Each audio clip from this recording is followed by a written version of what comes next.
अतुल सुभास्कर का केस हो या फिर सेलिब्रिटीज़ के डाइवोर्स के रूमर्स, एलिमनी ये वर्ड इंडिया में बहुत हाईलाइट हुआ है। एलिमनी वो फाइनेंशियल सपोर्ट है जो एक स्पाउस दूसरे स्पाउस को देता है ड्यूरिंग और after the time of separation and divorce, जो डिपेंडेंट पार्टी को अपनी लाइफस्टाइल मेंटेन करने के लिए मदद करती है। रिसेंटली सुप्रीम कोर्ट ने 8 फैक्टर्स गाइडलाइन डिसाइड की है जो कि डाइवोर्स के समय एलिमनी देने में बहुत हेल्पफुल रहेंगी। आइए जानते हैं कि ये 8 गाइडलाइंस क्या है। पहला जो फैक्टर है वो है status of the parties, that is financial and social. Parties की सामाजिक और वित्तीय स्थिति को देखा जाएगा। सेकेंड फैक्टर जो है वो है reasonable needs of the wife and the dependent children. जो पत्नी और उसके बच्चे होंगे उनकी जो उचित आवश्यकता है उनको ध्यान में रख के एलिमनी डिसाइड करेंगे।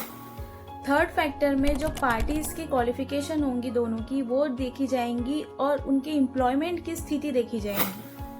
इसमें एप्लीकेंट जो होगा उनका इंडिपेंडेंट इनकम और एसेट देखा जाएगा एलिमनी डिसाइड करने के लिए। फिफ्थ फैक्टर वो होगा जब पति और पत्नी जब साथ में रह रहे थे तो उस समय पत्नी का जो standard of life, standard of living था उसको ध्यान में रखकर एलिमनी डिसाइड की जाएंगी। सिक्स्थ फैक्टर वो होगा जो एम्प्लॉयमेंट सेक्रीफाइसेस किए गए थे फैमिली रिस्पॉन्सिबिलिटीज को पूरी करने के लिए, उसको देखते हुए एलिमनी डिसाइड की जाएंगी। सेवंथ फैक्टर बोलता है कि जो रिजनेबल लिटिगेशन कॉस्ट होगा जो नॉन वर्किंग वाइफ को लगा होगा वो उसे दिया जाएगा।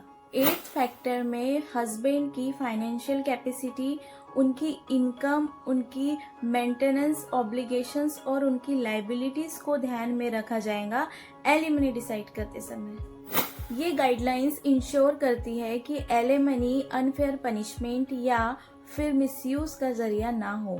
आपको ये सुप्रीम कोर्ट की गाइडलाइंस कैसी लगी कमेंट सेक्शन में ज़रूर बताइए। ऐसे ही मोर लीगल अपडेट्स के लिए आप मेरे चैनल को फॉलो करते रहिए।